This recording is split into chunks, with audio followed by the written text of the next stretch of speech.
If I was to ever do a tier list of creepy guys on the internet, the guy I'm about to show you would be the undeniable, top tier, triple S, super smokin' style creep god. The individual you're about to see almost makes that guy that was sending pig carcasses to the coworker he loved seem sane.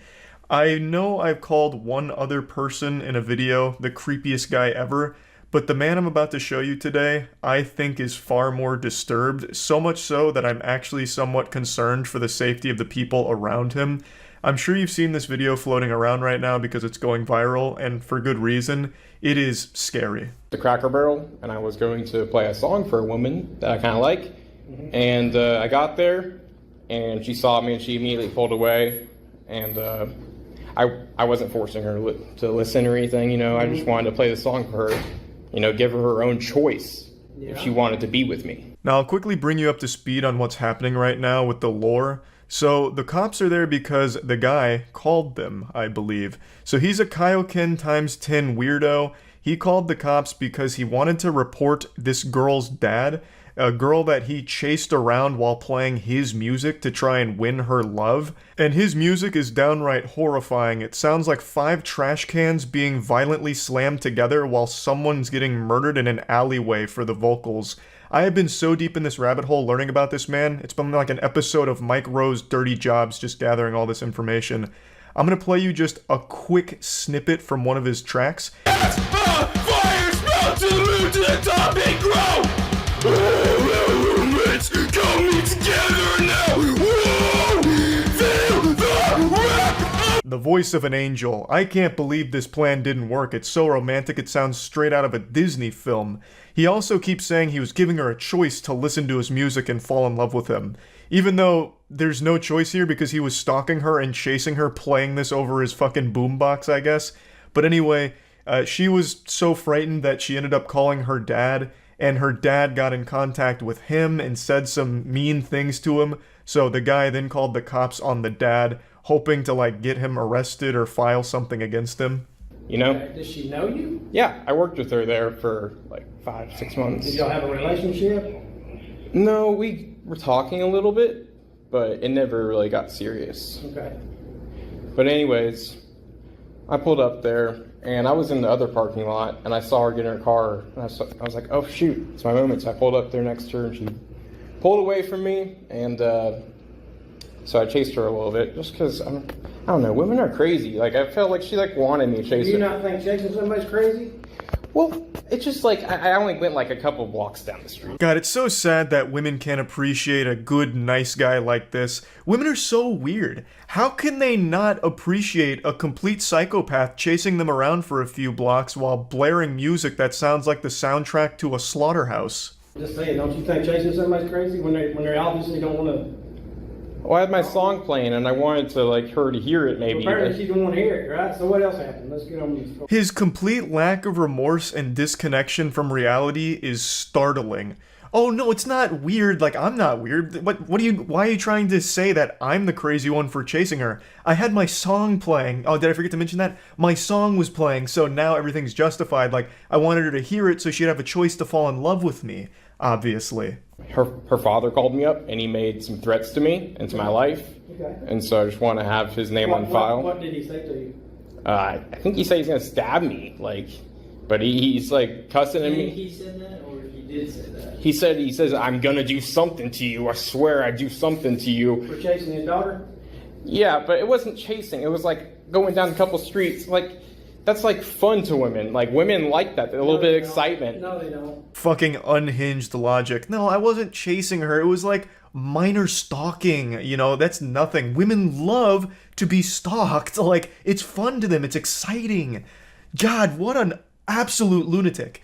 So yeah, the dad calls, apparently made threats against him because I'm assuming his daughter called him in a panic, like, holy shit, this guy's coming after me, and I'm fucking horrified. So the dad is trying his best to, like, stop anything bad from happening, so I'm sure the dad in this, like, passionate moments like, leave her the fuck alone, or I'm gonna do something about it, I'll give you a knuckle sandwich, why I oughta. I don't think there's anything wrong with that at all. To try and protect his daughter, keep her safe, doing what he can from a distance, like, get the fuck away from her, you creep. Women don't like to be chased. What about like If I was a porn? father, I'd probably tell you the same thing. What about like BDSM porn, where women like to have rape fantasies? Well, apparently this girl doesn't. Well, who knows? Most women do like having rape fantasies. It took us only about a minute for him to start mentioning rape after talking about stalking and, you know, downplaying how stalking's not a big deal. Immediately brings it to BDSM and rape fantasies. From fucking out of nowhere. Oh, you're gonna call me crazy for chasing her? Well, what about rape? You know, there's rape fantasies in porn. What about that? And then he has the gall, the chutzpah to say most women have a rape fantasy. It's blowing my mind here, this guy's thought process. Fucking crazy. I'm also 100% sure he's never had an actual conversation with a woman. When he mentioned at the beginning they were kind of talking, I imagine it's because they were coworkers, and she said, like, hi to him occasionally, or, like, while they were working, were like, hey, need to do this. And that, to him, was, like, meaningful interaction with a human female. This is, like, a scary individual. His brain immediately jumps to rape when confronted with his actions. Okay. Do you think she does? I don't know, but Apparently she don't. well, So what do you want us to do? well, I just want you to get his name on file, just in case he does do anything do to you me. know his name? I know his daughter's name. What do you know his name? I know her name. I don't know his name. He called me from a restricted phone number. Okay. Here's my suggestion. Leave her alone. A great suggestion from the officer here. Superb. Just get the fuck away from her. Leave her alone. Solves all the issues here. Case closed. Didn't even need Dr. Phil on this one to get to the bottom of it. The solution was obvious. Just get away from her. Well, this was one song I made, and this was the final chance I was going to have. Here's my chance. Here's my advice. It's over. Leave her alone. Okay. Fathers will hurt you over their daughters. Yeah, but that's the thing, is she needs to have her own free will, man. You don't understand. I'm a man myself, bro, and I have needs myself. She's choosing her free will by telling her daddy what happened to you, and I'm telling you, stay away from her because he will hurt you probably. She's being controlled by him. For some reason, he's so delusional, he keeps thinking that she doesn't have her own authority to make her own choices, yet keeps saying she needs her own free will.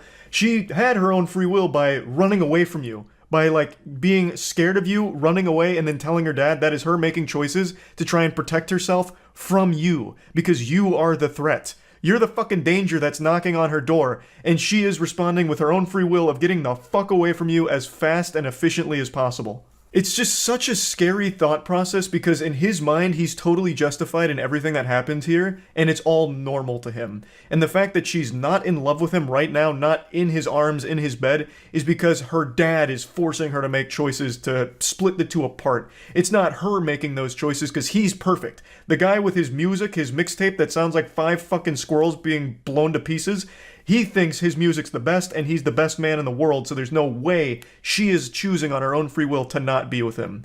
That is a dangerous thought process. That's fine. That's her choice, right? Free choice, free will. I think she should go do porn. Okay, you need to leave. It's legal. You need to leave. Well, We're not doing anything. You need to leave. I'm having discussion on. I'm having a discussion telling you to leave. I actually appreciate how the officer handles this situation here. He's not giving this guy an inch. He is fighting him on every point he tries to make. Not that any of his points have any logical basis whatsoever or any sound reasoning, but I like that the officer's pushing back on everything, and he crosses a line when he says she should do porn. Where does that even come from? Like, everything this guy is saying is a giant red flag, and he needs legitimate help. I was going to let her make her own choice after the song. Well, she's made her choice. And I just don't think she had a reasonable opportunity to make a choice, because I'm going to blow up, and I'm going to be a famous DJ, and I'm going to be like... How old is she? He still really believes that because she didn't finish listening to his song, she didn't have the right to say no. She didn't have reasonable basis for declining and rejecting him, I suppose. He believes he's going to blow up and be a famous DJ or this and that, thus she's making a huge mistake and needs to reconsider the choice, and her dad's making her choose this. It's fucking terrifying. Oh, shit. You know what? Lindsay's dad, I hope you see this fucking video. Now, just like in The Dark Knight, we have the Joker turning the camera on himself here, and we get to take a look at him. And he really still believes everything he's done is justified and that the girl and her dad are the villains here. You know what happens when women don't ever, you know, come to terms with themselves? The bad shit happens. I don't know. Something the cops want to deny. And this right here I think should be taken very seriously. This is not a mentally well person.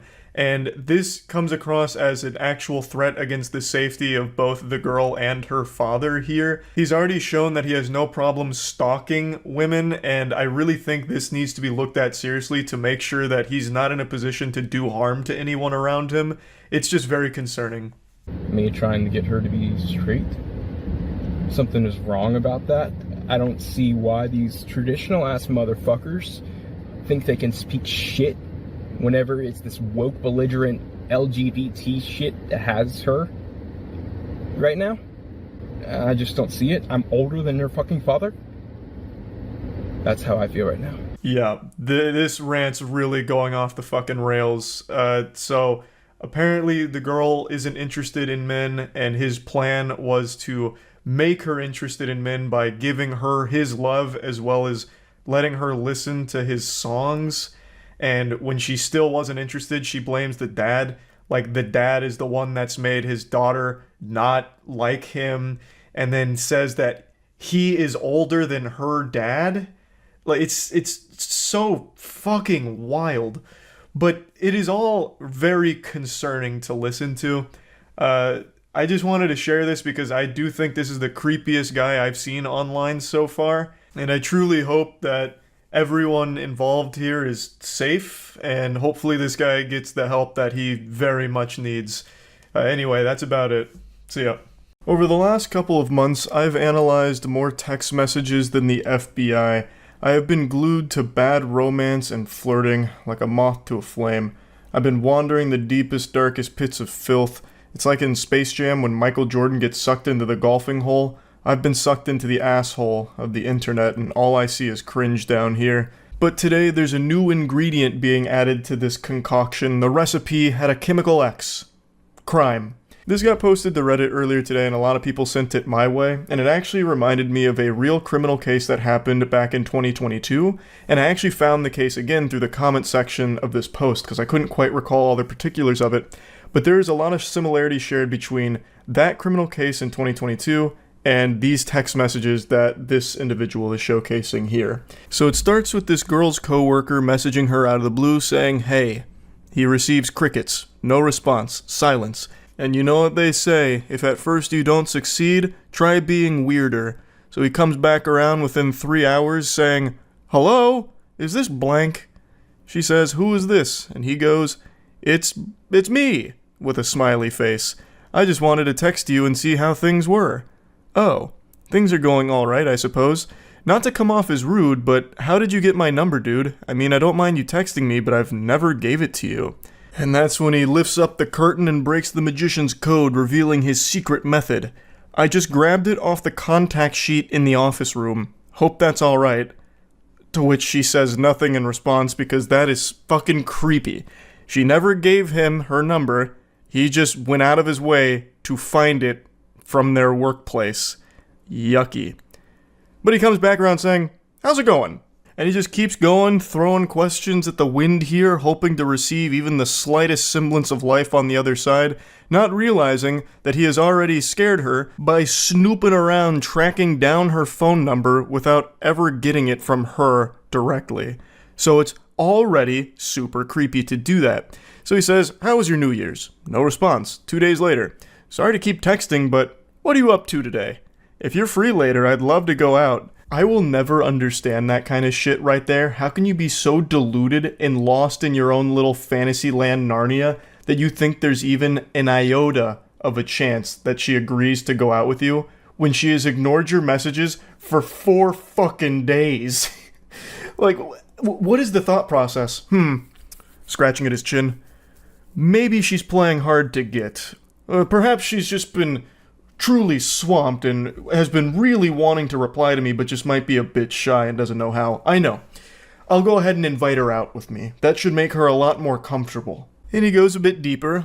I know you're probably busy, but I could pick you up too, so you wouldn't have to take the bus anywhere. If you wanted to go out, that is. Sorry to keep texting, but I don't want to be out too late, so I'd appreciate a response at some point, Smiley. I'm heading out to get coffee now, so if you want to join me, just let me know. Ma'am, you better hurry. The choo-choo train is leaving and Mr. Perfect is going with it. You only have one opportunity to get coffee with a gentle sir like this, so you really gotta play your cards right. She declines, saying, I would appreciate it if you didn't text me unless it's work-related. I don't really know you, and I'm only blank. You're 5 years older than me, dude. This just feels creepy. I didn't mean to be creepy or anything. You're just pretty, and I thought it would be cool if we got to hang out, Smiley. No thanks. That's honestly so weird, and if you continue to ask, I'm going to talk to Lean about this. I'm assuming that's like their supervisor or someone higher up at the place they work. And then he goes in deep. He says, I'm not gonna lie. I've been thinking about you a lot, and I just want you to spend time with me. What you said the other day just felt rude. At least try and give this a chance. I know you're probably not awake, but I've been up all night thinking about you. Not going to lie, sometimes I like to take pictures of your ass while you're in the drive-thru window and I jerk off to them in the bathroom. I'll go ahead and take a courtesy pause here to give everyone a brief respite and let that nugget marinate in this sauce here because he just dropped a real heavy, spicy meatball on the plate. And when I first read it, I certainly wasn't ready for that because that's just openly admitting to a crime. I'm not a sheriff or anything, but I'm pretty confident that that's illegal. He'd probably be taken away in handcuffs if this information got out, which it should. She should absolutely report all of this. Now, somehow it actually only gets worse from here. This is just the beginning. He's showing his true face, and man oh man, is it an extraordinarily ugly one. I know that's messed up, but imagine if we fucked in the work bathroom, or if we went out in public. I honestly just love the idea of having a little helpless bitch under my control. I know you're so much younger, but you should give it a shot. Older men can be so much fun to be with. No one at work would have to know. Hello? Sorry for calling, but I'm really lonely and you haven't replied to me at all. Since the text messages are going unanswered, I guess he's resorted to actually just calling her, which is also being ignored, obviously, because that's the safest thing you can do is ignore it. So I can't believe the revelation that it turns out he's lonely. Who would have seen that coming? With smooth talking like this dude's got all the game in the world. This man's a fucking apex predator, a grizzly bear, a champion of Riz here. I can't believe that he, of all people, would somehow be lonely. What a curveball. He then tries to brush all that under the rug, trying to apologize for it. Sorry about last night. I got carried away. I know you're probably not even reading these, but I hope you have a good day, Smiley. I'll be thinking of you. I really don't see an issue. It's not like a romantic date or anything. It would just be getting coffee and food. And if you were in the mood, we could always go to my place to watch a movie. I know it sounds creepy, but why not just get out and enjoy the day together? What in the hell is even that? What are you talking about? It's not like a romantic thing or anything. You were just talking about fucking in the workplace bathroom. And then you were talking about having a helpless bitch under your control. What do you mean it's just coffee? You're already showing how extraordinarily creepy and perverse you are. What are you yapping about? He's blabbermouthing about a bunch of hooey. And that's when she finally does respond to all this and says, alright man, I'm probably going to report you to the police. You know damn well that I'm underage and you're texting me in the middle of the night like that. Fuck off. And then he drops her address and says, if you continue to ignore me, I'll just make it so you can't. If you tell anyone, I'll make this even worse for you. So it turns out she's underage, and he was well aware of that fact. And he also would have been even more aware of that fact, considering he snooped through the confidential workplace documents to find her address and her phone number. So it would have been abundantly clear that she is underage, and he didn't care. He still went for this full throttle. So he's also a pedophile on top of all of this. Now, he concludes their conversation by dropping her address to obviously try and scare her, letting her know that he knows where she lives and he can always pay her a visit. And a lot of people in the comments, and I think a lot of people in general, would assume that that's just supposed to be like some kind of scare tactic to get her to not say anything. Not necessarily that he's going over there right this instant to do something, but that is still a legitimate threat, and I imagine an actionable threat that the authorities can use. This is one of those situations that really shouldn't be taken lightly, and it seems like it isn't. It seems like she's taken the proper measures here, like contacting authorities or contacting workplace staff and all that, which is what she should be doing, because this is just legitimately dangerous. I mentioned at the start that it reminded me of a case from 2022 where a man killed his 17-year-old coworker because he had a huge crush on her, and since he couldn't have her, nobody could. Her name was Riley Whitelaw, and she was murdered at her place of work by this individual. He recently got sentenced in October of 2023 for the murder, and it is just horrifying. Now, Riley had previously made a complaint to the employment about how uncomfortable he made her with, like, the advances that he would make on her and all of that, and even asked to, like, have her schedule changed so they wouldn't have to work together. And despite all of that, they still worked together. The place of employment did not change her schedule around to get her away from him or anything like that. They continued to work together despite all of her complaints until it eventually culminated with him killing her. It's a tragic story. Fucking horrifying. And it reminds me of the text messages we just read right there, where a coworker becomes infatuated with someone and then eventually does something disgusting like that. So reading through these text messages, it is a concerning individual in a scary situation. And it's something I think about from time to time about how awful it must be to just be doing your job, doing nothing wrong at all, and then still ending up in a situation like this. This girl never made any advances toward this guy. She never even gave him her number or anything at all. And yet somehow he still became obsessed with her and then stalked her company documents to find her phone number and her address and all of that. It's just so awful. She's literally just doing her job and then gets put in a situation like this because of this absolute lunatic. So yeah, just wanted to talk about it a little bit. I think situations like these should always be taken seriously. Like if a coworker or anyone for that matter starts to get like a level of obsession with you that it becomes a bit palpable, that you can start to see it, it immediately needs to be something that you take very seriously because you never know where it could lead. And I think that is just always something that needs to be handled with real care. So just wanted to go over this a little bit. That's really it. So yeah. This afternoon I was having a pretty good day, so I decided to ruin it by going on Twitter. It's part of my daily routine to check in on Twitter just to make myself mad, as every sane person does, no doubt, and today was nothing special, just endless piles of trash. But while dumpster diving, I found something pretty interesting and alarming. It's a series of posts from a popular streamer named Amaranth. She's massive on Twitch, I'm sure she needs no introduction, I'm positive you all are familiar with her work. She basically invented hot tubs, and on her personal account she made a series of tweets talking about her stalker.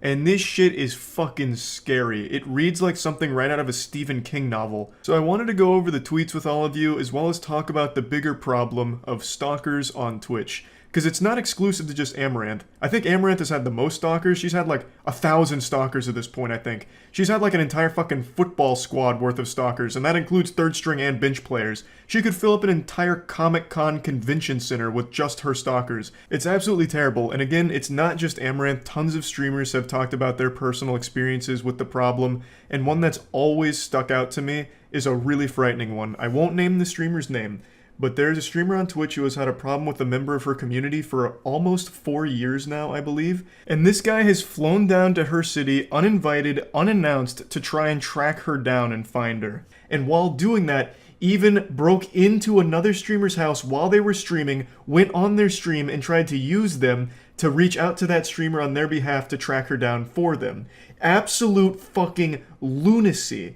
And they have also, the stalker has also written a manifesto that's over 400 pages long and still being updated to this day. An actual fucking Harry Potter's book worth of delusion and all about like dating the streamer and all kinds of wild shit in there. It's just straight up horrifying and downright sad. So now let's go through Amaranth's tweets today. This is her alt account. She says that her stalker traveled from Estonia, came to her city and camped out in a hotel with a line of sight to her P.O. box and spent over a month camping out daily at a Starbucks next to the P.O. box and streamed it the entire time. Typically to 0 viewers, but growing as he gained notoriety. and every time his account would be taken down, he would just make a new one. This is already so much to digest right here. 44 days and 33 minutes, according to Amaranth, and I'm guessing that's based on how long the stream was up for, based on VODs and all of that, so it was probably realistically a bit more than that, because I'm sure he was there longer off camera. So that is fucking terrifying. Not only was she being stalked, but he was doing it publicly to an audience. Mind-blowing. Camping out at a nearby Starbucks so that way he could be constantly monitoring the P.O. box, hoping to catch her. Like Elmer Fudd trying to set a trap for Bugs Bunny. But that's just the beginning. She said that he'd change his name by just adding more numbers to it, and by his own admission went full scorched earth and sold everything. He sold his house, his car, all his possessions, his cat, and by his own admission again, in publicly posted vlogs, a manifesto. The only thing he brought with him was phone, clothes on his back, and a saxophone, as well as the saxophone case. And he would play the saxophone in some live streams and in public places, and it allowed him to carry around a giant instrument case, which Amaranth said made her nervous because you can put weapons in an instrument case, and I honestly think it's a pretty reasonable fear to have because it makes no sense that he sold everything else except for a fucking saxophone and its case, unless he was planning on becoming like a traveling saxophone performer, like just going around and playing Careless Whisper forever. It makes no sense why he sold everything except that saxophone in its case. Which I agree is very weird, but I think the most concerning thing here is the fact that he sold all of his shit before moving from Europe to be near Amaranth and try and track her down. The fact that he sold everything prior to doing all of this is that kind of behavior that people do right before doing something drastic, like something life ruining and changing. The fact that he'll just cut all ties to everything he's ever owned like that, the whole nothing left to lose mentality, is absolutely fucking terrifying. She goes on saying that she would make it very clear that she didn't want to meet him, didn't want to be anywhere near him, but he would respond by just saying, "Liar, liar, fiancé," and would make dancing videos reminiscent of Buffalo Bill dancing scene and send them to her. And then she posts a picture of it. This whole situation is deeply disturbing, and the fact that he would send videos to her privately is just super fucked up as well. Literally just rubbing it in her face that he is stalking her, and there's nothing she can do about it because the law enforcement wasn't acting very efficiently here, clearly. And then the picture she posts is also super eerie. It looks like something straight out of the SCP wiki. Like, it looks like a goddamn cryptid captured on photograph. It's just an awful, awful situation. She also briefly mentioned that he adopted a feral cat, which wasn't really seen again on the streams, and then says that on Monday the 13th he streamed himself dressed up and carrying his musical instrument case and changed into formal attire and made the last mile journey to her house and cased the vicinity for 30 minutes, to which the cops declined to act. He streamed himself outside, mumbling about how he knew it was wrong, but he has to. And then he tried breaking in and tried to gain entry, to which Amaranth again called 911, says dispatch was rude, cutting her off, put her on hold, and it took 33 minutes for the 911 responders to finally get there. Amaranth did have armed personnel on standby at her residence, according to her, that would have acted if he successfully broke in. But luckily it didn't come down to that. Law enforcement did get there. He got arrested, got detained, and she says the embassy was contacted and he's currently not in Houston, and that's all she can share for now. Luckily this story has a somewhat happy ending. They got arrested and got kicked out of Houston, hopefully also put behind bars.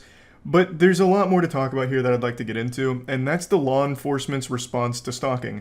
One thing that's remained consistent across every single story of a Twitch streamer sharing their personal experience with stalkers, the one thing that is a constant is that law enforcement doesn't do anything about it. In extremely rare cases, they'll allow them to get a restraining order, but even that's super uncommon, it seems. They just don't take it seriously. I understand, like, stalking and, like, trying to act on it as law enforcement is a pretty tough situation to be in because, it's not Minority Report where they can tell who's going to commit a crime before it happens or whatever. They're not Tom Cruise.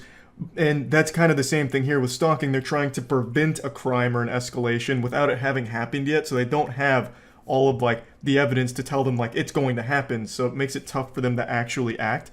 But I really think in situations like this, they should be a lot more understanding and accepting of evidence. This guy streamed 44 days worth of continuous stalking and harassment, And it's all documented, all of it shared, and yet they still didn't take it seriously until he showed up at the residence. And even when he was there actively trying to break in, they didn't show up for 33 minutes and didn't take it seriously. There needs to be some kind of new way of handling this kind of situation, or it's going to continue and get worse. Another streamer named Sweet Anita also had a similar problem with a stalker, except law enforcement was somehow even more inept here when it came to the situation. This stalker would publicly threaten her, send her threatening messages about how he's gonna kill her, gut her, use a knife and slit her open, and just like crazy, unhinged shit. And in real life, would actually sit outside of her house and follow her around and even tried to assault her. And still, law enforcement didn't take it seriously for the longest fucking time. It's like law enforcement's hands are tied until they actually commit the crime and kill the person. But when there's this many red flags, why not act preventatively? Like, why not have a preventative measure in place? Like, okay, this guy's publicly making threats, sending these threats about how he's gonna kill her, and is actively sitting outside her fucking house. Maybe we should do something about this individual. So yeah, I just think there needs to be some kind of system in place to be a bit harder on stalking, where when there's this much evidence of like threats and then like actually acting on some of the things they're saying in the real world, they need to take that more seriously and be harder on it. Like, if you actually show up, you're getting arrested. If you're within 5 miles of this person, you're getting arrested. Like I said, sometimes there's restraining orders, sometimes they trespass the individual, but even in those cases, it's pretty uncommon they even do that much. So I just think they need to be a little bit more intense on their stalking laws in order to prevent an actual tragedy from occurring. And it's happened before. There's plenty of cases where stalkers have been reported, law enforcement didn't act, and then the stalker ends up killing the victim. Most recently, I think it was last year, and I think this was in the UK, there was a teenager that reported a stalker 5 times and then even got fined 90 euros for wasting law enforcement's time, and then the stalker ended up killing them.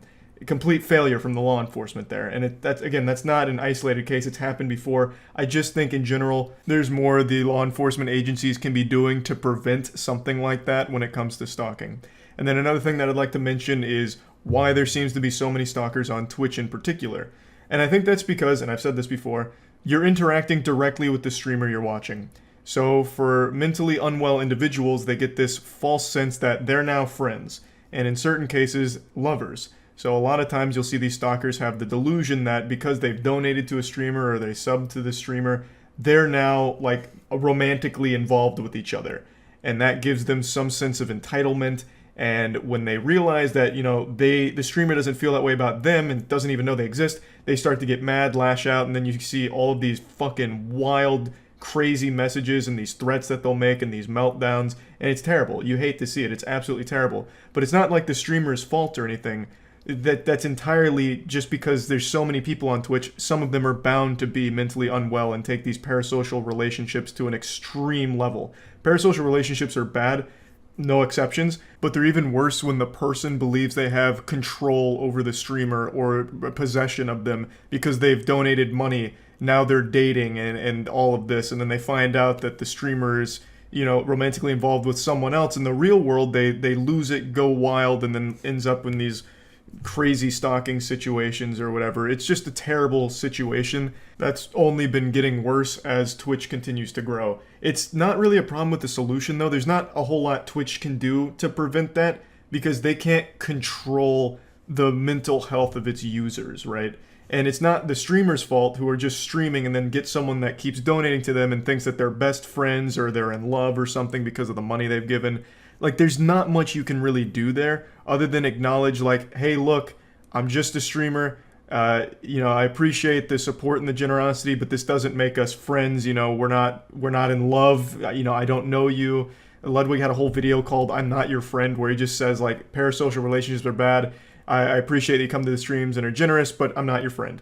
And that's really all you can do as a streamer, but that's not going to solve the problem either. There's still going to be those people that cross that line and think that, oh, we're best friends now because I watch them every day or I give them money. And then it ends up in these very awful scenarios and like even creates stalkers in some cases. It's just bad all around, and I don't know the solution to it, but I just wanted to at least highlight that it is a problem, but will hopefully stop being a problem in the near future. But yeah, anyway, I just wanted to talk about this whole subject, and that's about it. So yeah, stand back, I'm being brave. Stalkers are bad. Just deranged individuals, absolute sick weirdos.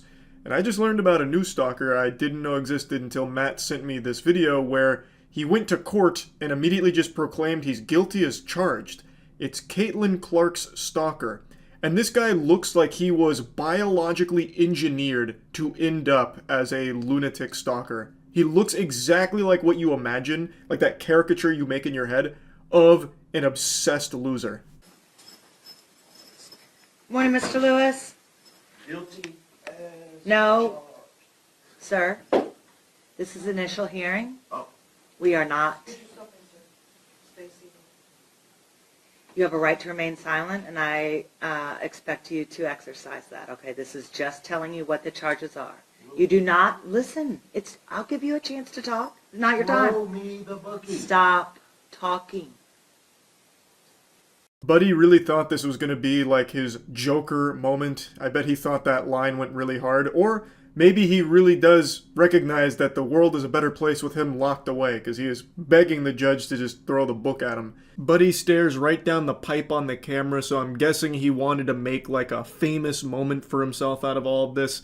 He looks like Charles Manson if he had a Funko Pop addiction. Charging documents lay out how prosecutors say a man, quote, terrorized, frightened, and intimidated one of the country's most popular athletes.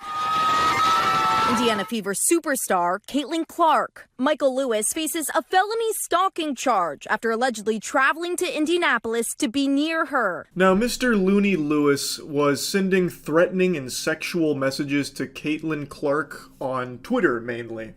And the messages, or at least some of them, are still there. Like, some of the tweets are still there. It's a ton. He very much was infatuated with her, obsessed, and even traveled to Indianapolis to be close to her. Very dangerous, unhinged shit. His most recent messages are kind of nonsensical gibberish, though I can make out the first one there, which is, "You buyin'?" Very much sounds like the Resident Evil 4 weapons merchant. But the one after that, "You be coffalogopus, okay?" Don't know what the fuck that is. He must have just flopped his meat on the keyboard and just hit enter. That is actual nothingness. And then as you continue to scroll through his tweets, they become a little more lucid, and they are almost always directed at Caitlin Clark, directly to her, except for these two right there, where I guess he was arguing with someone.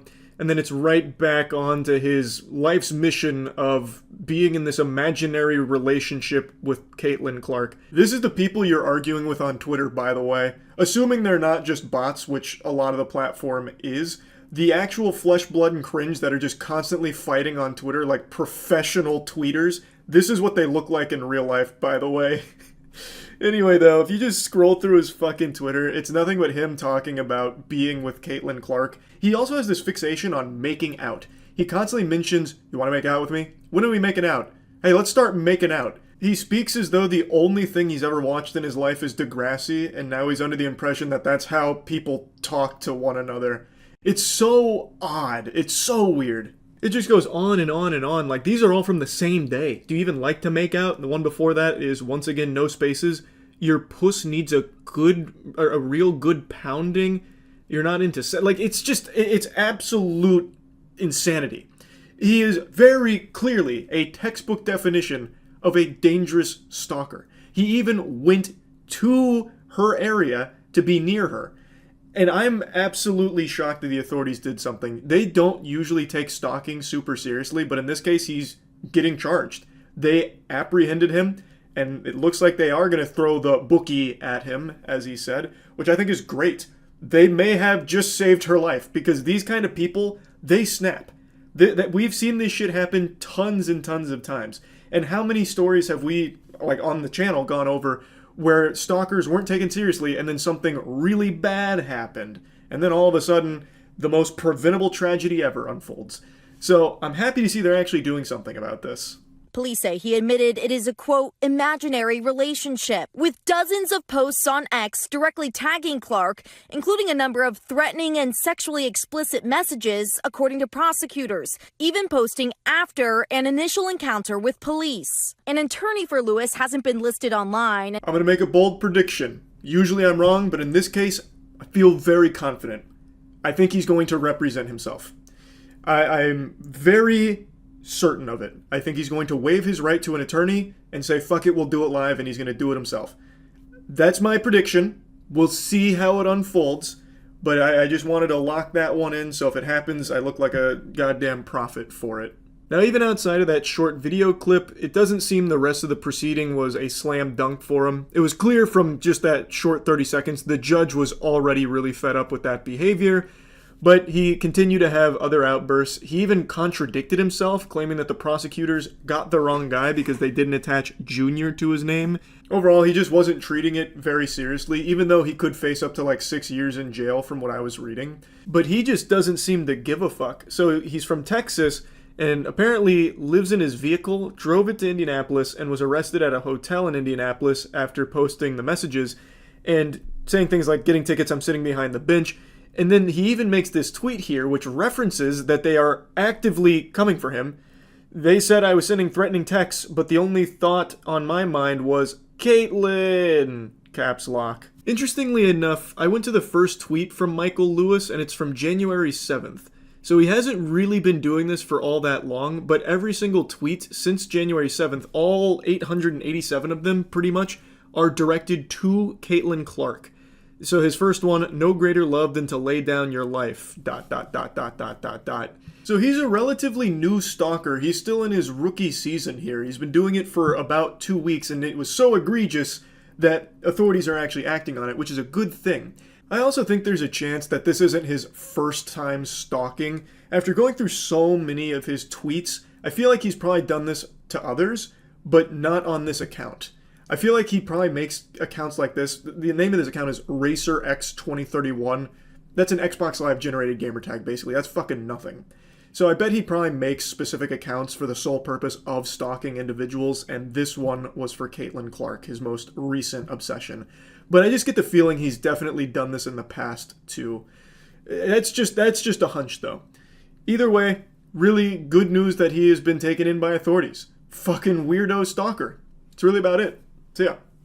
No long-winded intro, let's get this farty sharted. I just learned about a really peculiar stalker. Not that there's like a normal stalker, but this guy is very unusual even when it comes to stalkers.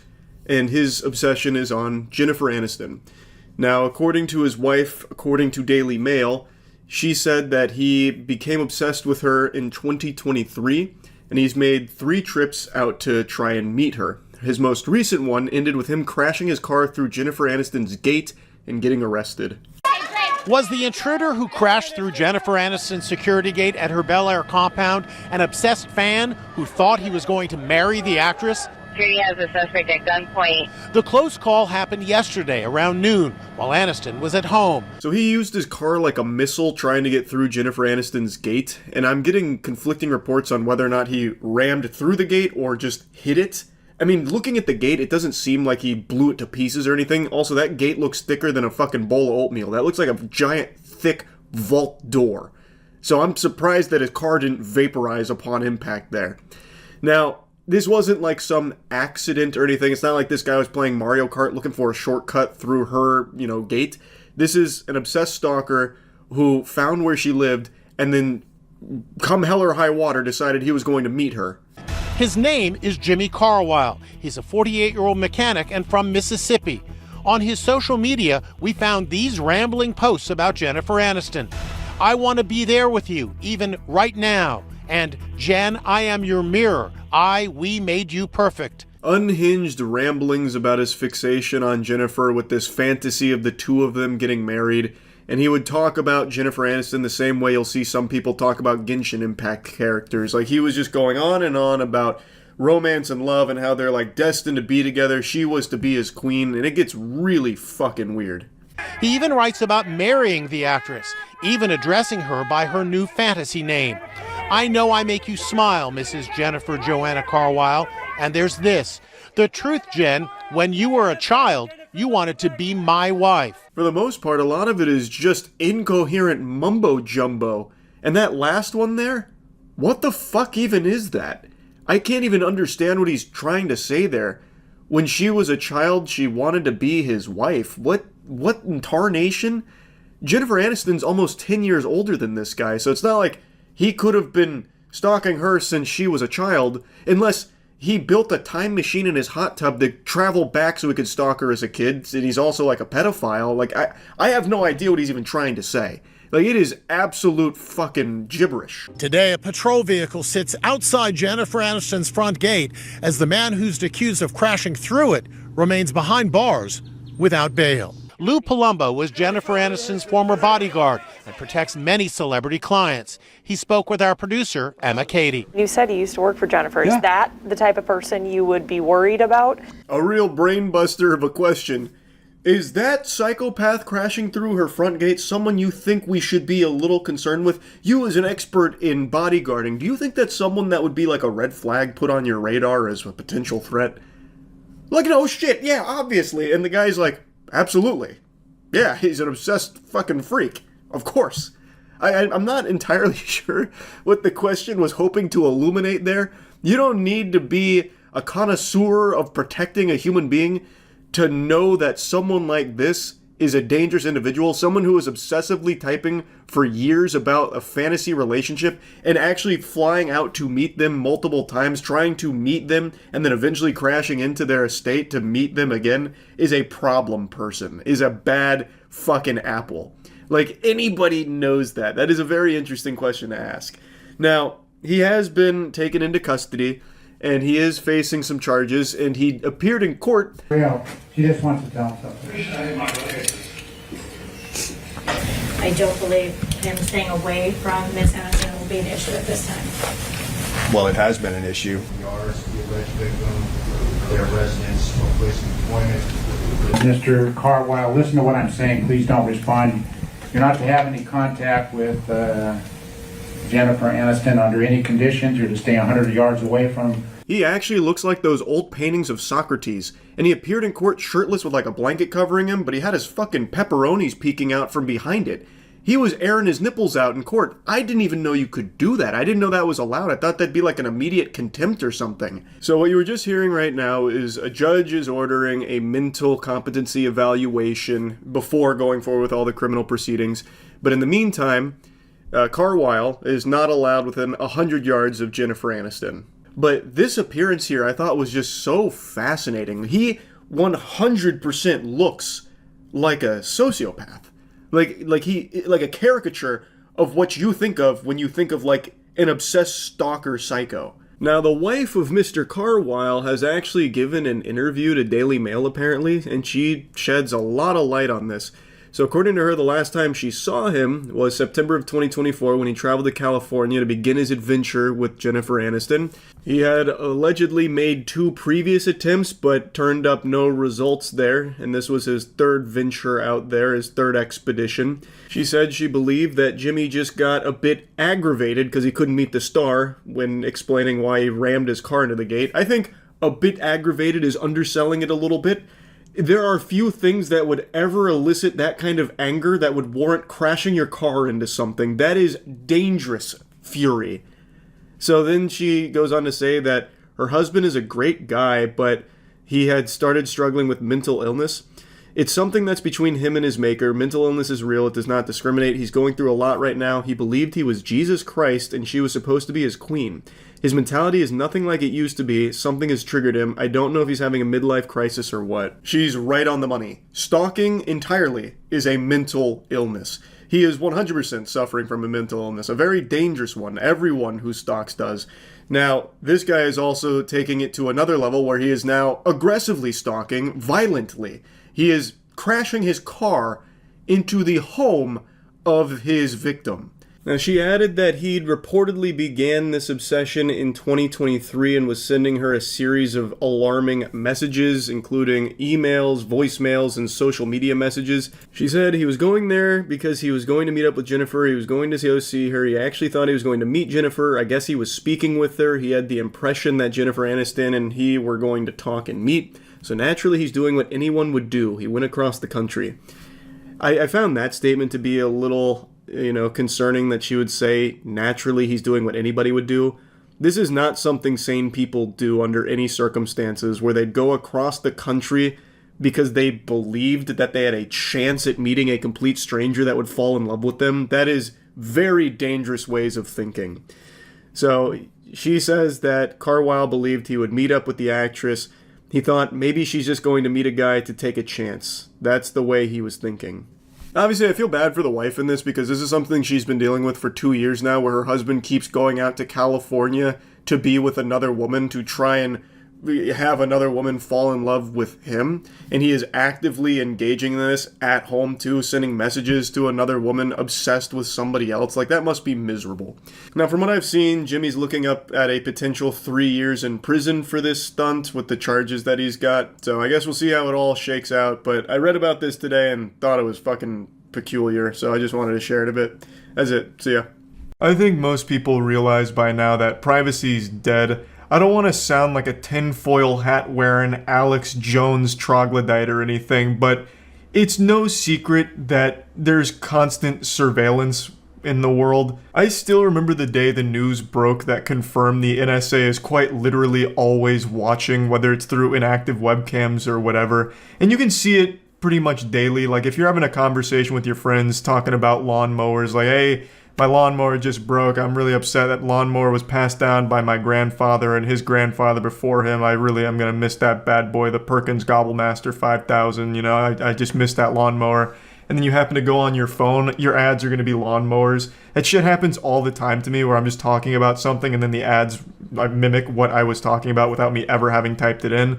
It's shit like that where constantly there's signs that you're most likely being looked at in some capacity. I swear to God, this conversation has a purpose beyond me just seeming like I'm having a manic episode here of like gang stalking or something. I'm not saying that we're all just guinea pigs in a universal simulation or something by alien overlords. The reason I'm talking about this is because I watched a video where a big story just came out where some Airbnb hosts were hiding hidden cameras in their houses that they were renting out in order to spy on the guests having sex and changing, so they'd take videos and photos without their consent and without their knowledge. And I wanted to share the video and just talk about it a little bit. It's like a scene from a scary movie. But this really happened. This man on screen is setting up a hidden camera in his home. And not just one. This is the creepy voyeur, Christopher Rogers, convicted of using these spy cams disguised as smoke detectors to secretly record his guests in their most intimate moments. I cut out the section where it showed some of the footage, but it was people either changing, getting naked, or taking a shower, something like that. He positioned multiple cameras across his house in order to capture these moments for his own sexual pleasure, and was recently arrested for it. And this is something I never even stopped to consider when it came to Airbnbs. I'm not a big traveler since I'm a pussy who's afraid of flying, but I did recently go to Texas and we stayed at an Airbnb, and the main thing I was concerned about was bed bugs. But now this really put the fear of God in me. Should I ever get another Airbnb, I'm gonna be going through that shit with a fine-tooth comb, be like Inspector Gadget, looking over every nook and cranny for any kind of like spy tech shit. And the hidden cameras they show here are pretty impressive. I would have no idea. Granted, I have a tiny little reptile brain, but I would have no inkling of suspicion when it came to these devices they show. It almost feels like an advertisement for these hidden cameras. They're so fucking impressive. Like, they actually seem like James Bond gadgets here, straight out of Q Laboratories. Spy cameras you can buy online are disguised as practically everything these days. This electrical adapter has a tiny hidden lens you'd never notice.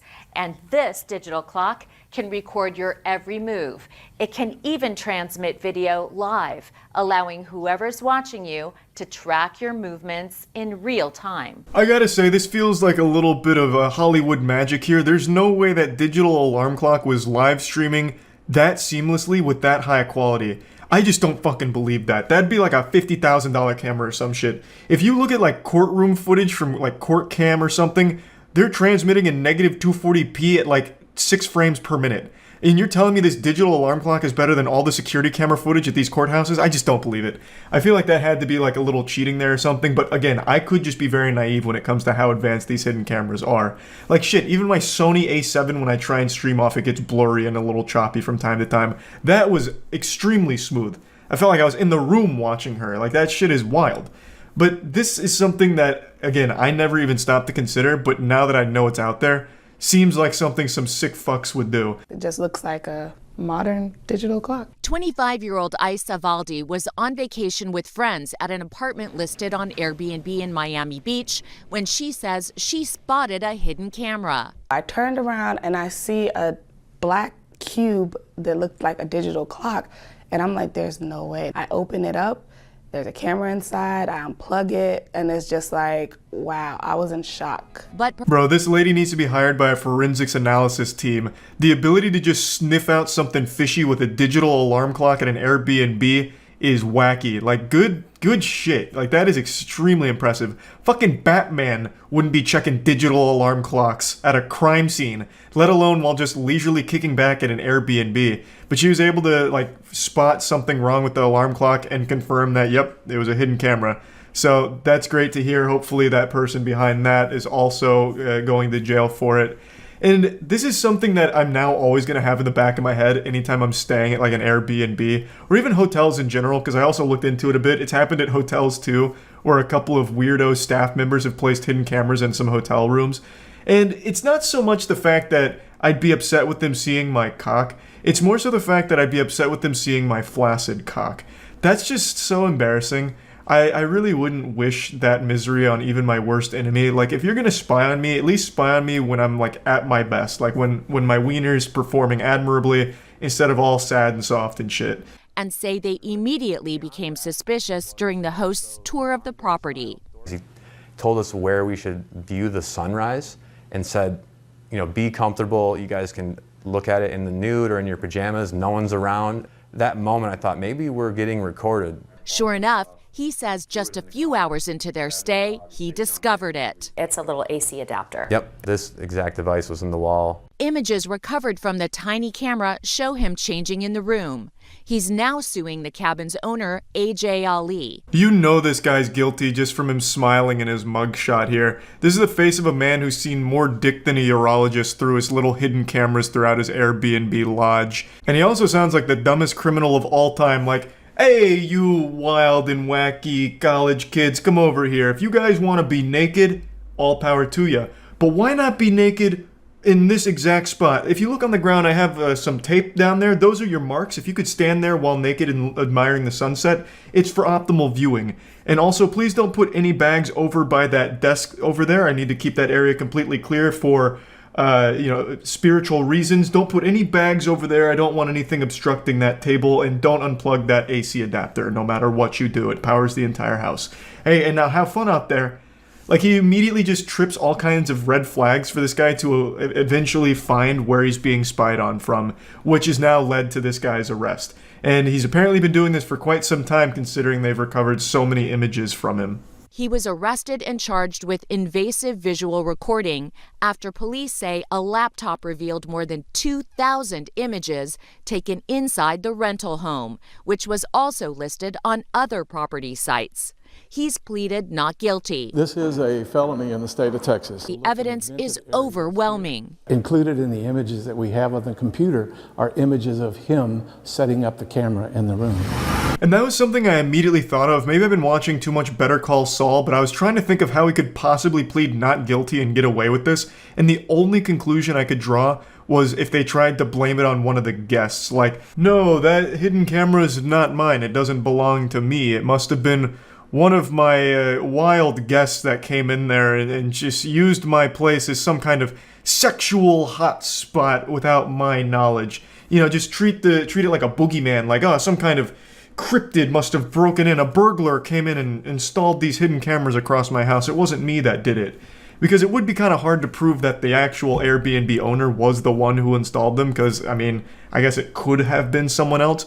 But the fact that this guy's such a fucking idiot that he recorded himself setting up the cameras makes it a pretty open and shut case, I would imagine. And just like that first guy who recorded himself setting it up, too. We'd just like to talk to you if we could.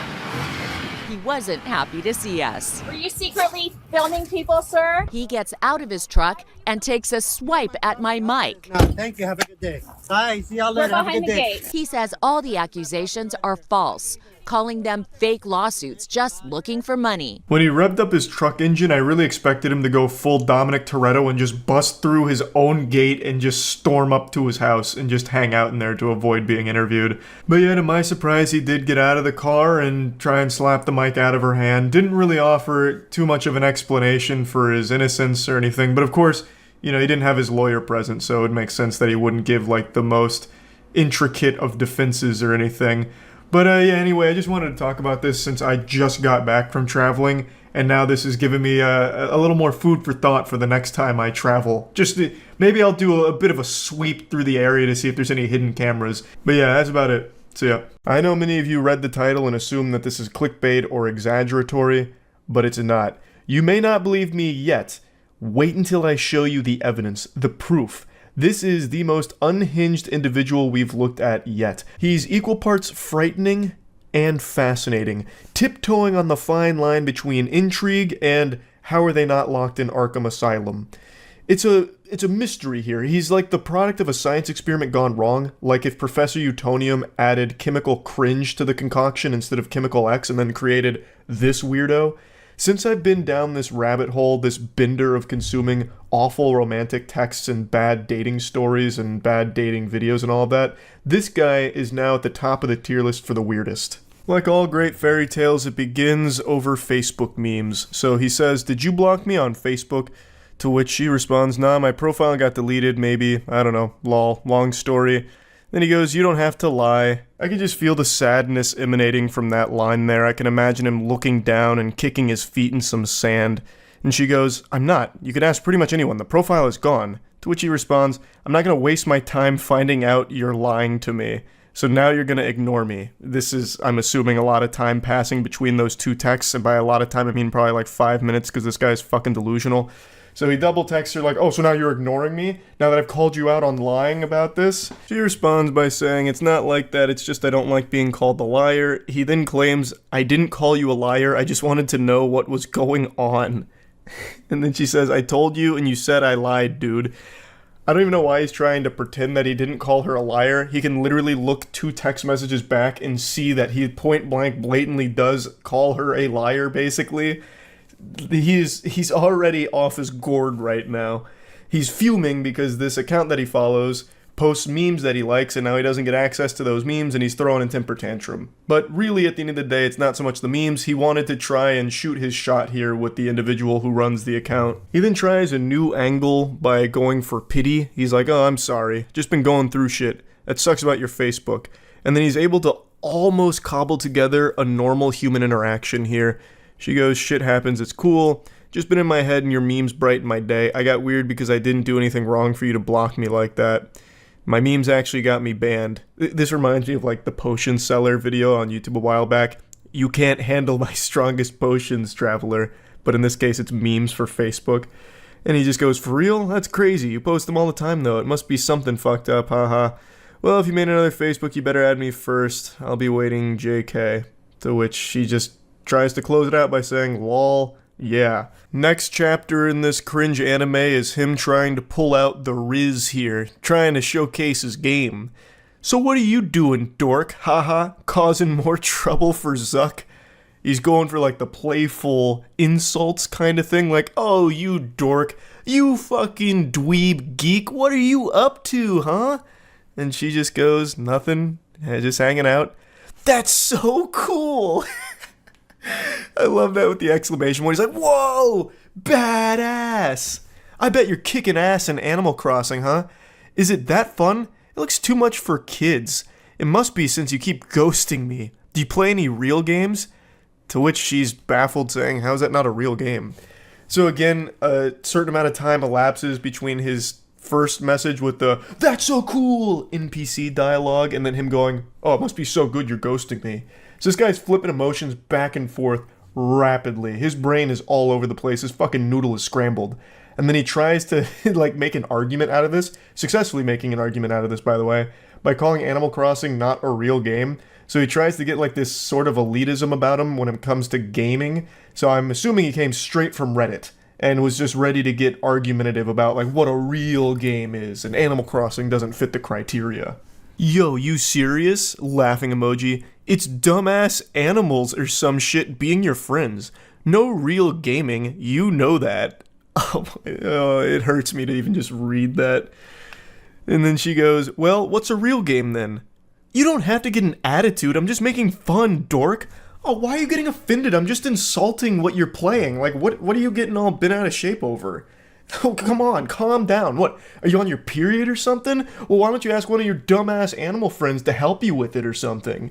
Like, dork? Oh, it's so painful reading this guy's text, and it only gets worse. It gets even more outrageous. But he's so aggressive with everything. It's like he treats a text conversation like it's an active war zone. Rocket League is a way better game than that, but I guess that's not cute enough for you. Yeah, not enough sunshine and rainbows for you girly girls. This is a real man's Battlefield. And speaking of Battlefield, game like Battlefield, Cyberpunk, Far Cry, shit, Madden, that's a sport. And men like me play sports. I could help you play them. What a generous offer from this guy. Wow, tell me you're a basic white guy without telling me you're a basic white guy. You got jokes. Double laughing crying emoji. All that is casual shit. Pick up a real game, get on my level. I really appreciate that now she's just making fun of him directly to his face. I have no doubt she was laughing while writing all this shit just to string him along and continue to watch him embarrass himself like the clown he is. What the fuck are you talking about? I'm playing around, dork. Every game I play is so much more hardcore than what you just said. Witcher, Shin Megami Tensei, fucking Fable even. And that was the straw that broke the camel's back. She started to insult his gaming choice, insinuating he's not playing real games and she's more hardcore. And he does not take kindly to that. Now he gets exceptionally whiny. Why are you being such a bitch? I'm literally trying to have a convo, that's it. And oh brother, it's the worst conversation ever attempted. I feel like I should have blocked you even if I did have Facebook. You're insulting my game choices. Which is all he's been doing is just insulting what she plays. I don't know why he thinks it's just some like normal conversation. And he keeps calling her a dork like it's straight out of Ed, Edd n Eddy or something. I don't know what he was expecting. Because they're weak AF and you're being a cunt over nothing. Whatever. She really hasn't even been even close to mean. Not an iota of malice from her here. All she did was like defend her game choices and then joke about what he's playing being casual. Which it is. Fucking Rocket League, Madden, Battlefield. Like, what are you talking about? It's not like you're some kind of hardcore gamer playing some niche shit. You're playing the most mainstream games ever. Like, it's so silly. I don't know why he thinks that she's some supervillain that's just been doing nothing but belittling him. He started it, and she's not even doing anything mean. Does your mom know you talk to women like this? My mom won't around. Why, TF, you bringing that up? That checks out. You have zero respect for me or anyone. You're just a fat bitch who does nothing and leads people on. You're nothing. Fuck you, I was being nice. If this is him being nice, I am so curious to see what him being mean looks like. He immediately just breaks down into his fucking soiled diaper meltdown. You're a fat bitch! And he keeps using the wrong your. He never even accidentally gets the correct form of your in any of his statements here, which grinds my ass a little bit. But then he's like, you just lead people on. What? How? How did she lead you on? By responding to you? Granted, this is probably the first woman that has ever responded to a text message from this guy, so maybe that's, like, where things got misconstrued. He thought that since she responded to his initial message, she must be interested. This is so baffling, it's making my voice crack. My vocal folds are freaking out, because it's so odd that someone could have a rotted brain like this. No wonder you can't get a boyfriend, bitch. I don't settle for trash like your baby moms. You called me a liar, shit on my games, play even more trash games. At least they gettin' dick, unlike your fugly ass. You have no idea what you do. What does that mean? You have no idea what you do? I don't even understand what that statement's supposed to mean. Bet you have fucking herpes, you fat piece of shit. How many kids do you have custody of again, lol? How many of your boyfriends died?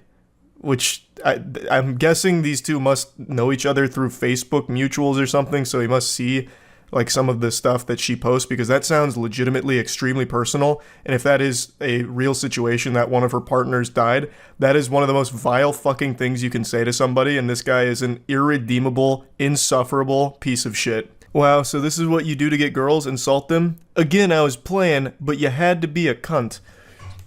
What do you mean you were playing? Your whole thing was just being aggressive from the start by just constantly spamming the word dork while insulting her playing Animal Crossing. She then continues to just take the piss. So she goes, okay, I'm sorry, I've been going through shit too. How are you at Rocket League anyway?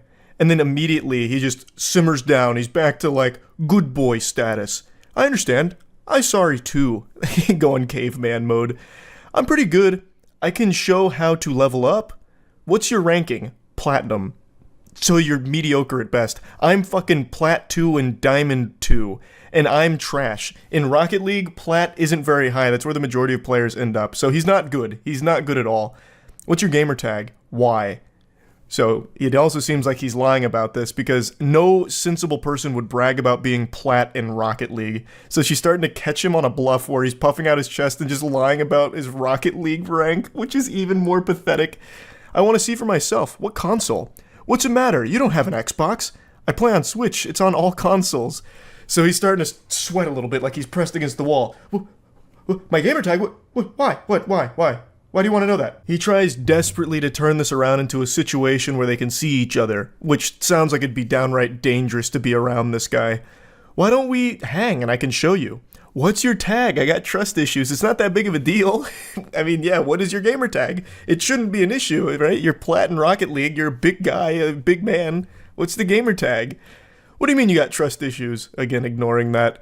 I'm just curious. It seems like you're lying. I'm not. And then she drops a meme. It smells like bitchin' here.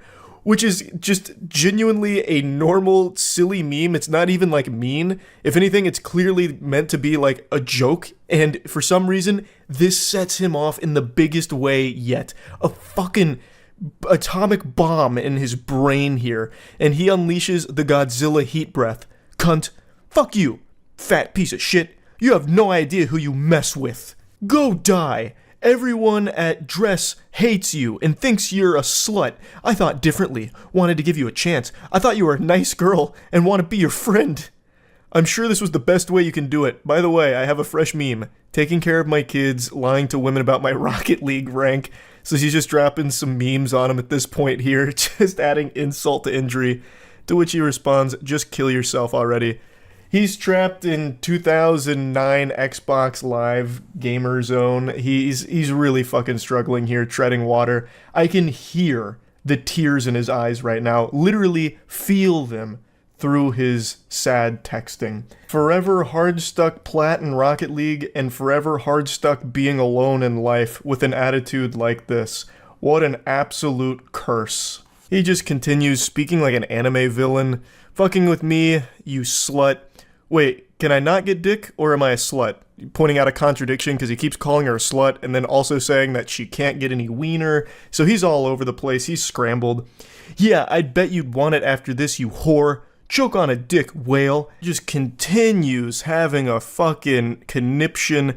Can't believe I wanted to build something with someone so dumb and nasty.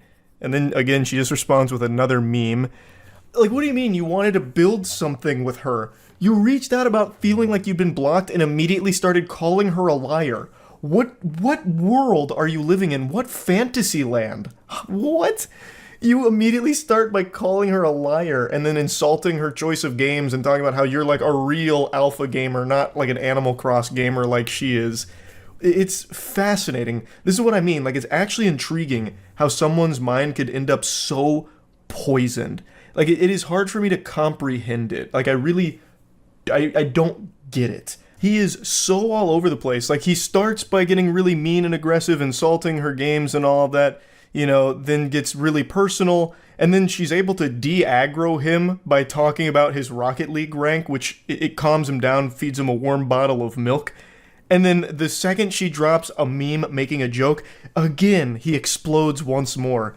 It's just so peculiar. Anyway, though, here's the finale. Everyone knows you're a slut. A little fat slut who uses people.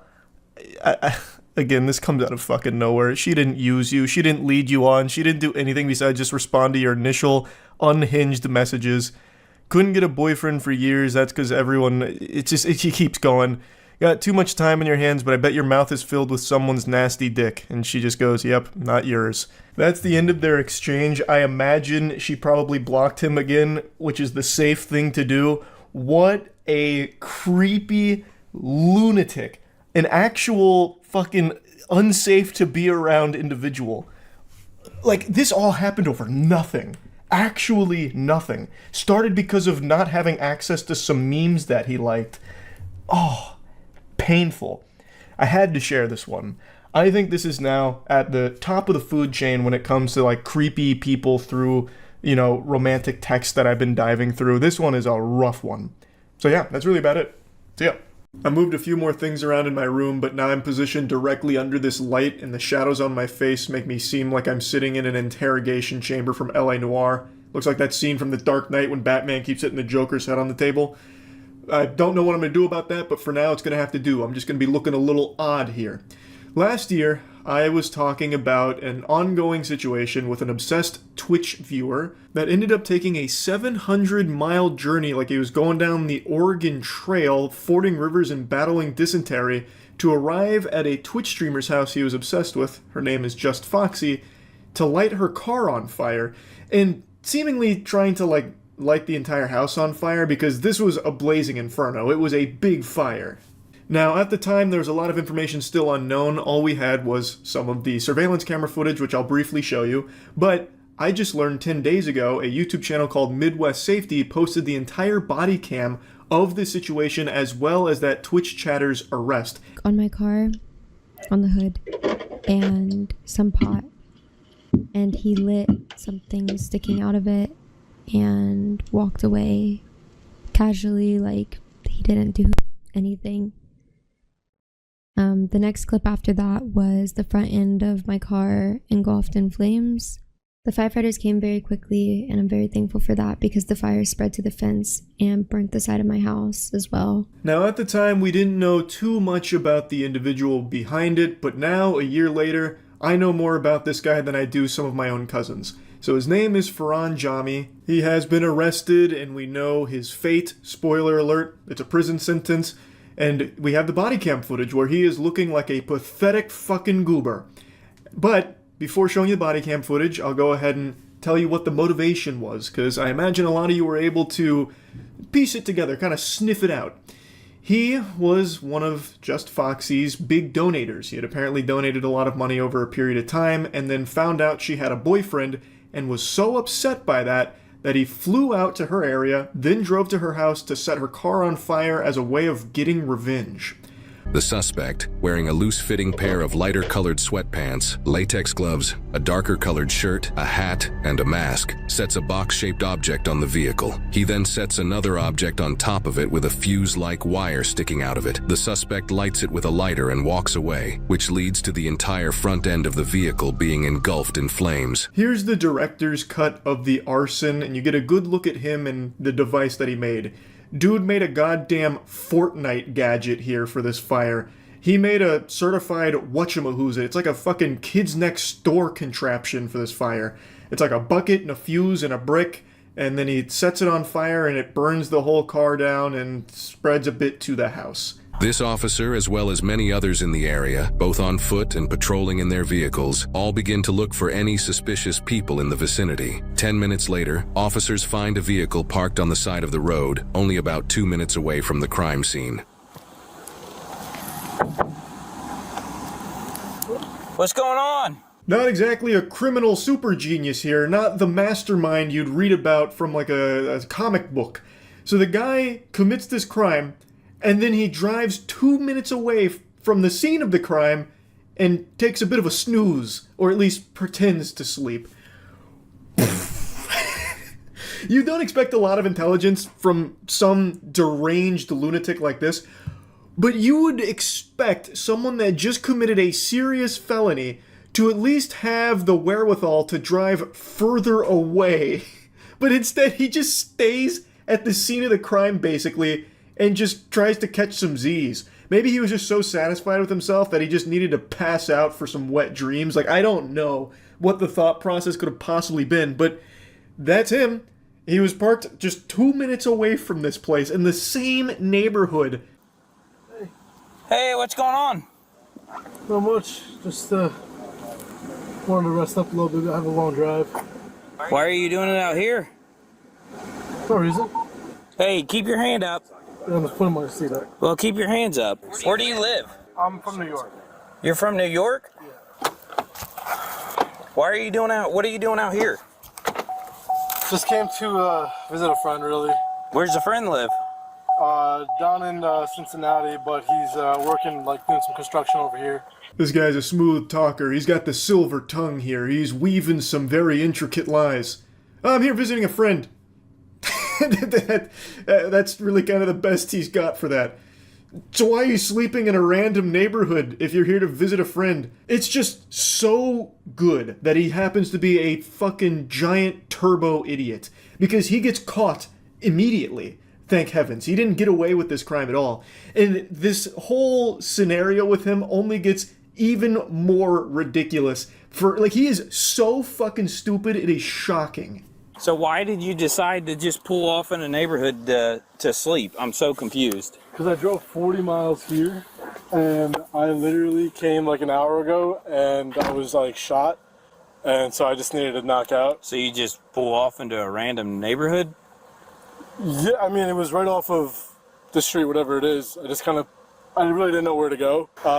And I'm sorry if like they called the cops or something, because they probably thought I was, I don't know, doing something weird here. But I swear, like, I'm not doing anything crazy out of left field or anything like that. You mind if we search your car? No, please, go for it. He might actually be the worst liar ever. Playing Among Us with this guy must have been just the freest dubs of all time.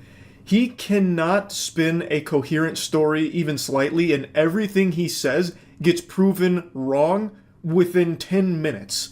It's the quickest speed run I've seen for someone's lies getting debunked in a body cam. The reason why I ask is because there was somebody who set a car on fire.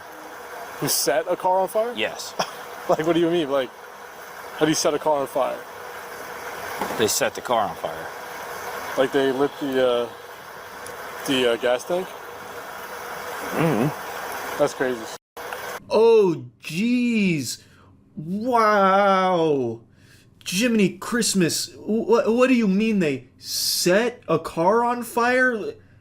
How do you even do that? Is that even possible? Can cars even be on fire? Like, what did he do? Like, is that the gas on fire? The gas tank?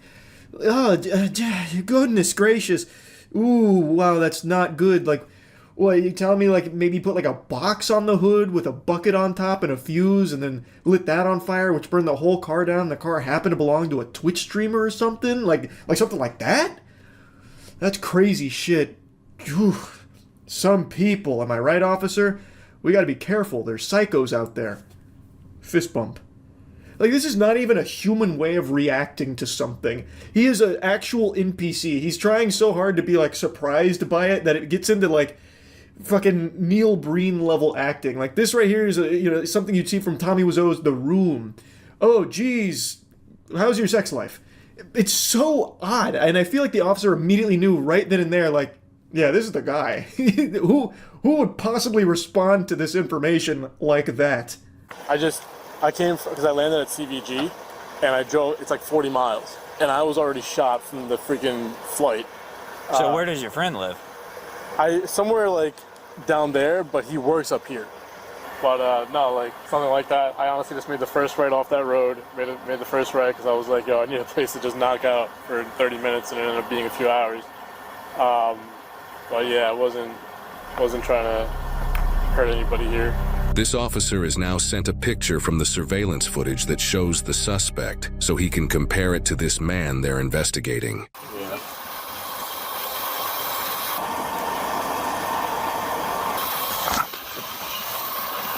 Oh, this guy's good. Yeah, my friend, he's like down over there. I was up over here and then got all scrambled around, and then I just got a little sleepy, so I pulled on over into this neighborhood to take a little 30-minute nap, turned into a few hours.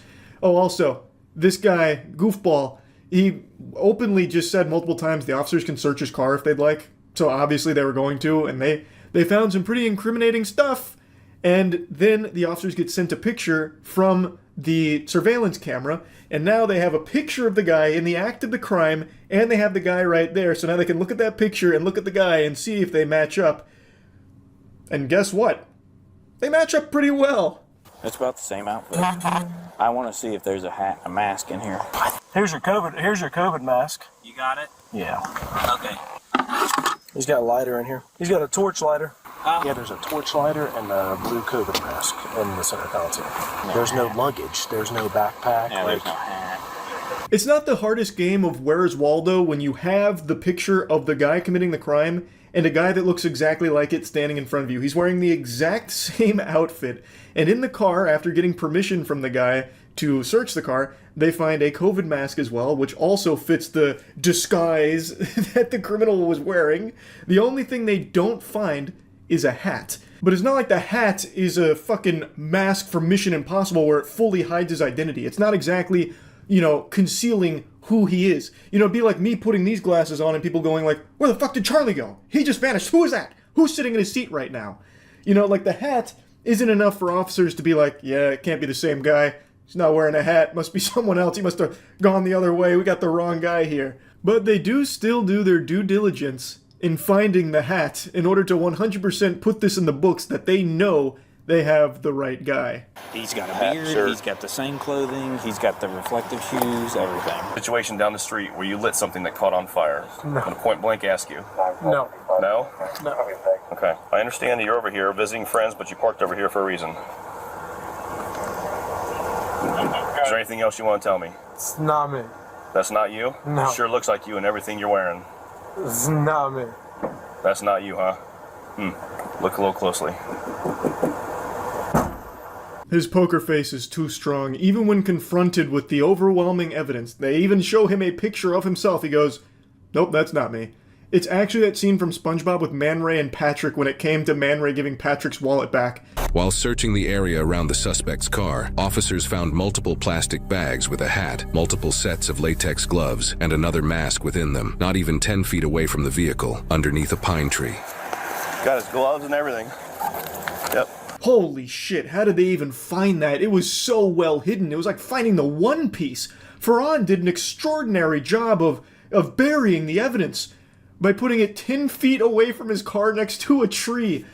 You could have probably seen that by accident just by looking at his car. It was that close to it in plain sight.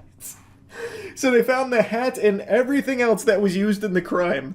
And so they take it to Ferran saying like, hey man, we found the bag that you tried to hide. Do you want to just confess to it now, or do we have to keep playing this game? Are we still going to go through this song and dance? Can you explain why no more than 10 feet from your car is a hat that matches the exact picture from the suspect in the video?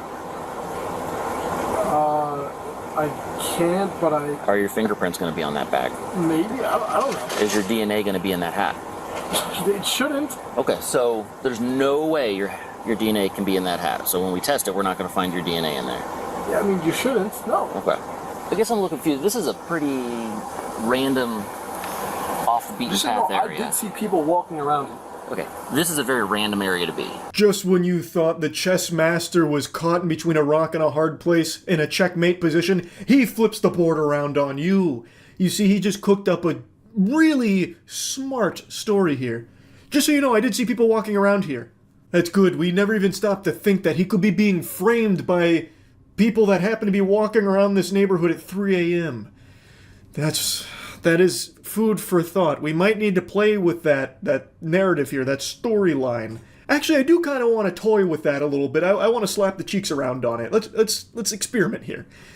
So you mean to tell me that the criminal in the video that you have seen, that's not you. There just happens to be another person of the exact same build, wearing the exact same clothing that you're wearing, with the exact same beard, with the exact same hair. The only difference is they had their COVID mask on instead of in the center console, and they had a hat. And the real criminal, your doppelganger, was also happening to be walking around at 3 a.m. in the same neighborhood that you decided to randomly park in to take a nap while visiting your imaginary friend. That's the story you're trying to sell me on right here. Yes. Now look, when I was asleep, somebody might have come, thrown a bag there. I don't know. We'll be back with you in a bit, okay? I got pretty much everything over here that says you got gloves and a mask. In the other bag, you have gloves, a receipt, a mask, something else, and a hat. So this is everything he was wearing. So they've got pretty much everything here, and yet there is still more that they gather to prove beyond a shadow of a doubt that it's this guy. They not only have everything he was wearing and everything he used, despite him saying that his DNA shouldn't be on there, which, by the way, isn't even him saying it won't be, because he's still leaving the door open for the possibility that it might be. Like, what the fuck? How could it be there if it's not yours? Like, what happens? Your doppelganger came through, broke into your car while you were sleeping and took some of your hair or grabbed some of your spit while you were asleep and rubbed it all over the material, so that's how your DNA can show up there even though it's not yours? Like, what the fuck? He's not even saying that it won't be, he's saying that it shouldn't be. But I'm already getting off on another tangent for this fucking awful fanfic that he's weaving.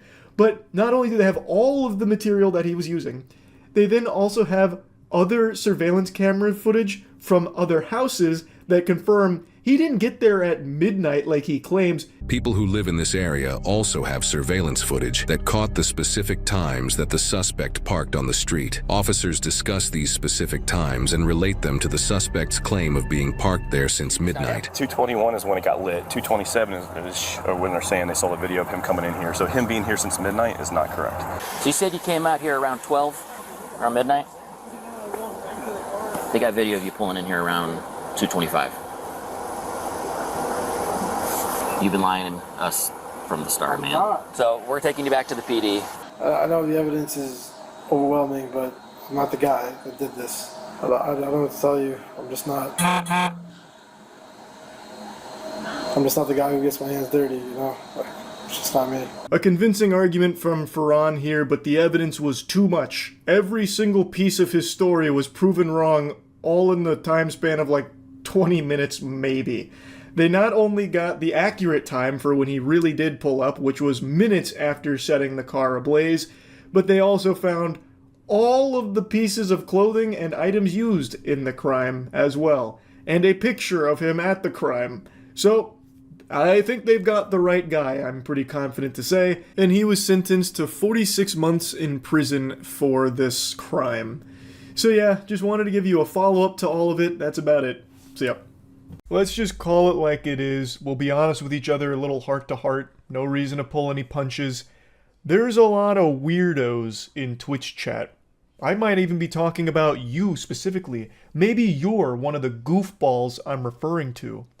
And unfortunately today, one of these weirdos crossed a line and became a criminal. A streamer by the name of Just Foxy had her car lit on fire by an arsonist who was a stalker of hers from Twitch chat. This deranged imbecile drove 700 miles to this streamer's house to try and meet her, I suppose, and then eventually set her car on fire. Brother, I wouldn't drive 700 miles to drink from the fountain of youth. This is crazy shit. This is unhinged behavior, obviously. I believe this is a case of a parasocial, obsessed fan. At least that's the impression I get from the story, because this kind of thing has unfortunately happened before in the past. It's horrifying. I watched him put a brick on my car, on the hood, and some pot. And he lit something sticking out of it and walked away casually, like he didn't do anything. The next clip after that was the front end of my car engulfed in flames. The firefighters came very quickly, and I'm very thankful for that, because the fire spread to the fence and burnt the side of my house as well, which my mom and animals were inside of. Now, Just Foxy does have security cameras around her house, and she was able to capture the entire incident. So this was a big say cheese moment, because she caught this guy in 4K for the criminal Cringe compilation, and according to her, he was also arrested. But she hasn't posted anything about the individual or the arrest yet, because clearly it's an ongoing and very sensitive case. But she did post the CCTV footage from the event, so I'll go ahead and show you the raw footage of it. Goober alert, goober alert. He tries to put on like a disguise here, so he's got a mask and a hat pulled down real low, but it's pretty inefficient because it still looks like he's got some patchy ass mutton chops there. So I'm pretty excited to see his mugshot to see what he looks like, though I can already wager a guess that it's not pleasant. So this little worm sets up the arson cupcake and lights the birthday candle and waddles away, and it engulfs the car in flames. This does not appear to be his first rodeo with arson. He was very casual about the whole thing. It also appears that this was premeditated. He traveled 700 miles with this as his primary goal, to light her shit on fire. Because this doesn't appear to be a contraption that he just MacGyvered together with like fucking sticks, glue, and spit. This appears like he traveled with all the materials he'd need to commit arson. Though I'm not an expert, I'm just speculating. Obviously, this whole thing is pretty traumatic, not only for just Foxy, but her family. I mean, like she mentioned, the flames did spread to the house, and the mom and animals were in the house at the time that all this went down. So, just a really scary situation overall. I just never thought that when I started streaming back in 2015 that something like this would ever happen to me. It is super sad. It is something that most people aren't going to think about when they start streaming, because I imagine most people, myself included, go into a stream assuming that everyone that's watching them is just there to be entertained and nothing further. Everyone's, mentally stable. There's not going to be any kind of fishy business or anything weird afoot. But unfortunately, it's just becoming more and more common for viewers to form this parasocial relationship with the content and the creators that they enjoy watching. And I think that plays a large part into a situation like this, where that parasocial relationship becomes an obsession. And then it becomes a stalker. And then it becomes this. And it's fucking scary. By no means is it just Foxy's fault. Unfortunately, this has happened a couple of times in the past. Like Amaranth, a little while back, had a stalker in a similar situation where the stalker drove fucking, tons of miles to her house and lit her trash on fire to try and burn down her house. Literally just like fucking cremate the place she lives. Somehow that would work in his favor so they could live happily ever after or some shit. It's deranged. It's scary. Amaranth also had another stalker that sold all of his worldly possessions on the other side of the world, literally gave away all of his corporeal belongings, so that way he could move closer to Amaranth so he could stalk her more efficiently. It's fucking scary. There are people like that, unfortunately, on Twitch, and I feel like a lot of people outside of the streaming space don't really understand that. So I want to tackle a couple of conspiracies that have sprouted up from this whole situation, because somehow Twitter brain rot found a new way of shocking me with the stupidity. There were a lot of people claiming that this is all baloney. This is a bunch of nonsense mumbo jumbo. She's faking everything. There are people just outright denying that the CCTV footage was even real. They were literally covering their eyes and plugging their ears, like acting as though the CCTV footage doesn't exist of the guy literally burning her car down. So I don't even know where to start. You are too far gone if you think that this is somehow CGI or deepfaked. That's ridiculous. And then the next big conspiracy theory is that it's all an insurance scam from Just Foxy, which is a crazy take.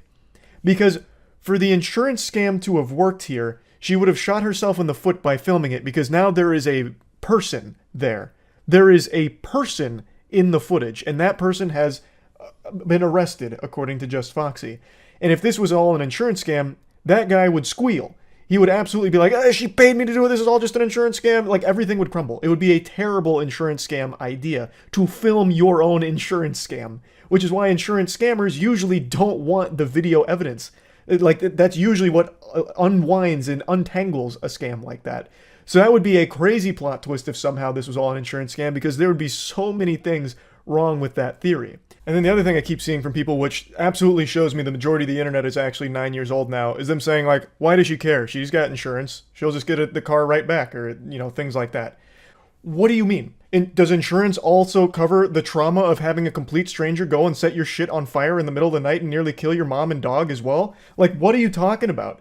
Even if insurance does cover the cost of the car, that doesn't take away the entire situation. That doesn't just erase the memories like a neuralizer from Men in Black. Like, that doesn't solve the situation. What the fuck? Like, you'd probably cry if somebody, like, came over and took a fucking Cheeto out of your bag of Cheetos that you're eating right now.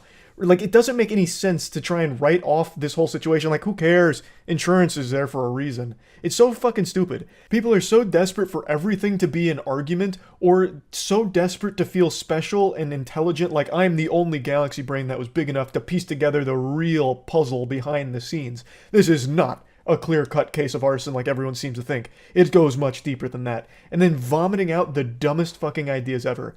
It's just infuriating because on the video she posted about it, the comment section is an absolute mess. Pyrocynical made a video about this just recently, and he pointed out a lot of the comments, so I went to check, and there's even more now. Like, the video is heavily disliked with her just sharing her experience with this very awful event that happened to her. And there's so many people just saying she deserved it for being on Twitch, or it's all just a lie, it's ridiculous, you know, you won't fool me. It's so fucking dumb. There is no such thing as innocent until proven guilty here. I don't think she's guilty of some kind of conspiratorial giant insurance scam. That would be nuts. Like, all of it just is so ridiculous. I don't know how we got to this point where everyone wants to make everything a problem. Like, no, we can't agree that your car being set on fire and your house almost burning down is a bad thing. In fact, here's why it's a good thing and you deserved it. Like, what the fuck? Like, how terminally online and ill can you be to actually have that take? But yeah, horrible situation. I wanted to talk about it a little bit. This apparently happened like a week or so ago, and she just now released the information about it because she's been dealing with the aftermath of the situation. So I'm excited to see more details from the arrest because I really want to see the guy's mugshot. I'm very excited for that. And yeah, that's really about it. Terrible shit all around, and that's it. So yeah.